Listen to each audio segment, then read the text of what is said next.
Students, good morning. Let's start with our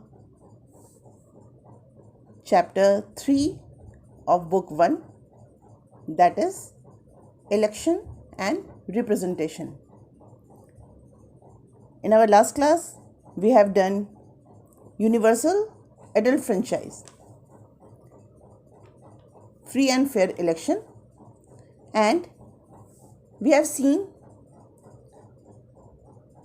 who has right to vote and who has right to be elected. We have seen every citizen above the age of 18 years can participate in voting, and every citizen above the age of 25 years can contest election. There is some restriction for contesting election,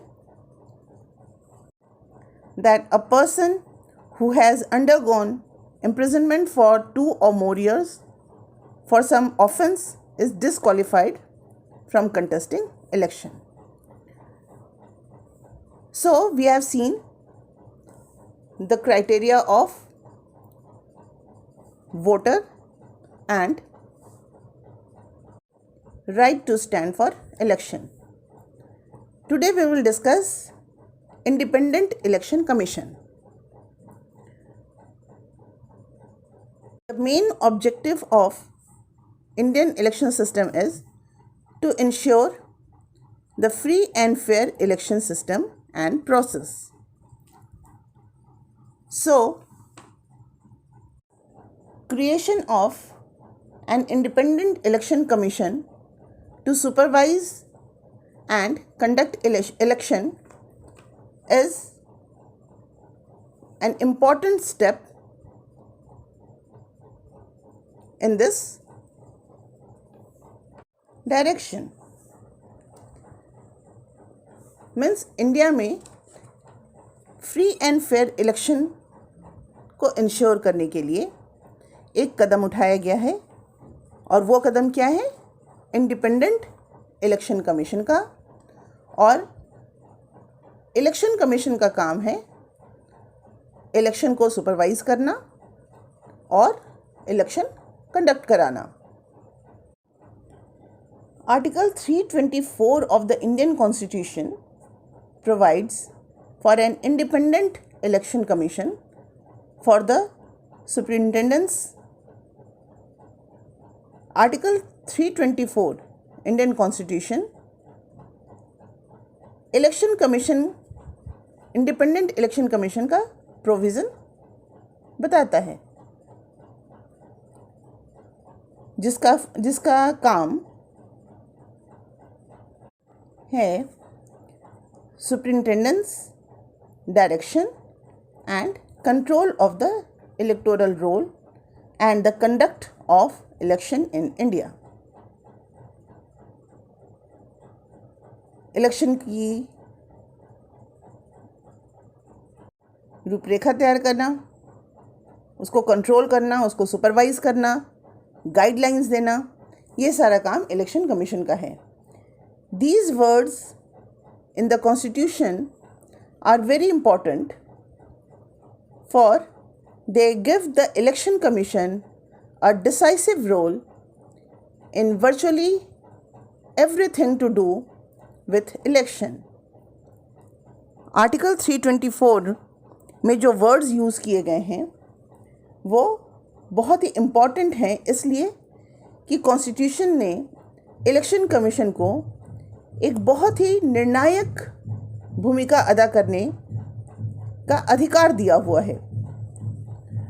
the supreme court has agreed with the interpretation of the constitution. और जैसा कि आपको पता है, supreme court constitution के provisions का interpretation करता है, उसका रियल मीनिंग क्या है वो समझाता है. तो सुप्रीम कोर्ट ने भी आर्टिकल 324 का इंटरप्रिटेशन इसी तरह से किया है कि इलेक्शन कमीशन के पास वो सारे पावर हैं कि वो इलेक्शन को सुपरवाइज करे, उसके लिए गाइडलाइंस दे, उसको कंडक्ट कराए और कंट्रोल करे। Now see, this is article 324 clause 1 in which it is said that the superintendent's direction and control of the preparation of the electoral rolls for and the conduct of all elections to Parliament and to the legislature of every state and of elections to the offices of President and Vice President held under this Constitution shall be vested in a commission referred to in this Constitution as an election commission। तो साफ साफ article 324 के clause 1 में ये बताया गया है कि जितने भी कंट्री में इलेक्शन होते हैं, पहला तो उसका डायरेक्शन, कंट्रोल और प्रिपरेशन ऑफ इलेक्टोरल रोल का बनाना, और जितने भी पार्लियामेंट के, लेजिस्लेटिव असेंबली के या फिर प्रेसिडेंट, वाइस प्रेसिडेंट, जो भी इलेक्शन होता है कॉन्स्टिट्यूशन के अकॉर्डिंग, उन सब को कराने का जो पावर है वो किस में वेस्टेड है? इलेक्शन कमीशन में। There is a chief electoral office in every state. Election commission को हेल्प करने के लिए, उसको असिस्ट करने के लिए एक चीफ इलेक्टोरल ऑफिस हर स्टेट में मौजूद है। The election commission is not responsible for the conduct of local body election. मतलब इलेक्शन कमीशन जो है वो लोकल बॉडीज़ के इलेक्शन के कंडक्ट के लिए रिस्पॉन्सिबल नहीं है। लोकल बॉडीज़ मतलब panchayat and nagar palika. As we shall study in the chapter on local government, the State Election Commission works independently on the Election Commission of India and each has its own sphere of operation। मतलब election commission, जो local bodies का जो election है, उसमें जो state election commission है वो independently काम करता है और लोकल बॉडीज़ के इलेक्शन को सुपरवाइज, कंट्रोल, कंडक्ट वो इंडिपेंडेंटली करता है। इंडिपेंडेंटली करता है कौन? State election commission. The election commission of India can इधर बी अ सिंगल मेंबर और अ multi member body. Election commission जो है इंडिया का, वो सिंगल मेंबर बॉडी भी हो सकता है और मल्टी मेंबर बॉडी भी हो सकता है। Till 1989 the election commission was single member. 89 तक इसमें सिर्फ एक इलेक्शन कमिश्नर होता था और ये सिंगल मेंबर बॉडी था। Just before 1989 general elections, 2 election commissioners were appointed. Soon after the elections, the commission reverted to its single member status. In 1993, 2 election commissioners were once again appointed and the commission became multi-member and has remained multi-member since then। 1989 के पहले single member body था election commission. 89 के बाद जो general election हुआ उसमें 2 member appoint किए गए इलेक्शन कमीशन में, लेकिन उसके बाद तुरंत कमीशन में फिर एक इलेक्शन कमीशन ऑप्ट कर लिया। 1993 के बाद फिर से दो मेंबर अपॉइंट किए गए और तब से इलेक्शन कमीशन जो है वो मल्टी मेंबर बॉडी की तरह फंक्शन कर रहा है. Initially there were many apprehensions about a multi member commission. शुरू में मल्टी मेंबर कमीशन को लेकर बहुत तरह की शंकाएं थीं लोगों के मन में, एप्रीहेंशंस थे.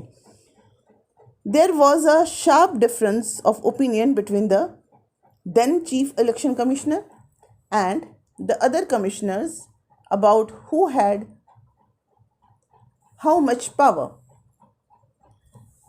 किस चीज़ को लेकर उन लोगों के मन में शंका थी कि जो ये दो या मल्टी मेंबर्स होंगे उनके बीच पावर का डिवीज़न कैसे होगा और उनके क्या क्या पावर होंगे. The matter had to be settled by supreme court. Now there is a general consensus that a multi member election commission is more appropriate as power is shared and there is greater accountability. और अब जबकि वो multi member party बन गई, multi member body बन गई है, तो ऐसे में अब ये एक सर्वसम्मति से ये कहा जाता है कि मल्टी मेंबर इलेक्शन कमीशन जो है वो ज़्यादा अप्रोप्रिएट है, क्योंकि इसमें पावर शेयर करने की वजह से इस पर भरोसा ज़्यादा किया सकता है, ये इसकी अकाउंटेबिलिटी ज़्यादा होती है. The chief election commission CEC presides over the election commission. Election commission का जो हेड होता है वो कौन होता है? Chief election commission. But does not have more powers, लेकिन उसके पास ज़्यादा पावर नहीं होते. But does not have more powers than the other election commissioners. अगर 2 मेंबर हैं, 3 मेंबर हैं, तो ठीक है, इलेक्शन कमीशन का जो हेड होता है वो चीफ इलेक्शन कमिश्नर ही होता है, लेकिन जितने मेंबर होते हैं सबके पास पावर इक्वल होता है. The CEC means chief election commissioner and 2 election commissioners have equal powers to take all decisions relating to elections as a collective body. तो जितने भी मेंबर इलेक्शन कमीशन में हैं वो सब मिलकर डिसीजन लेते हैं और सबके पावर्स बराबर होते हैं. They are appointed by the President of India on the advice of the Council of Ministers. और ये इलेक्शन कमीशन का अपॉइंटमेंट कैसे होता है? इनको अपॉइंट प्रेसिडेंट करता है और किसके एडवाइस पे? काउंसिल्स ऑफ मिनिस्टर के एडवाइस पर president election commission, chief election commissioner और जितने भी दूसरे मेंबर हैं 2-3 उन सब का अपॉइंटमेंट करता है. It is therefore possible for a ruling party to appoint a partisan person to the commission who might favor them in the elections. क्योंकि चीफ इलेक्शन कमीशन का जो अपॉइंटमेंट है वो काउंसिल ऑफ मिनिस्टर के advice पे होता है, इसलिए ये बहुत संभावना है कि रूलिंग पार्टी किसी ऐसे व्यक्ति को चीफ इलेक्शन कमिश्नर बना दे जो कि उसका फेवर करे. This fears had led many to suggest that this procedure should be changed. और इसी डर की वजह से बहुत सारे लोगों ने कहा कि चीफ इलेक्शन कमीशन को अपॉइंट करने का प्रोसीजर जो है वो चेंज किया जाना चाहिए. Many persons have suggested that a different method should be followed that makes constitution with the leader of opposition and the Chief Justice of India necessary for the appointment of CEC and election commissioners. और दूसरे लोगों ने क्या suggest किया कि election commission बहुत ज़्यादा ruling party की तरफ बायस्ड न हो जाए, इसलिए उनको उनको अपॉइंट करने का प्रोसीजर चेंज होना चाहिए और उसमें अपोजिशन पार्टी के लीडर और चीफ जस्टिस उनकी भी राय, उनका ओपिनियन भी लिया जाना चाहिए। So student, enough for today. We will continue this topic in our next video. Go through your book, and if there is any doubt, any query, you can ask me on my personal number. Thank you and have a nice day.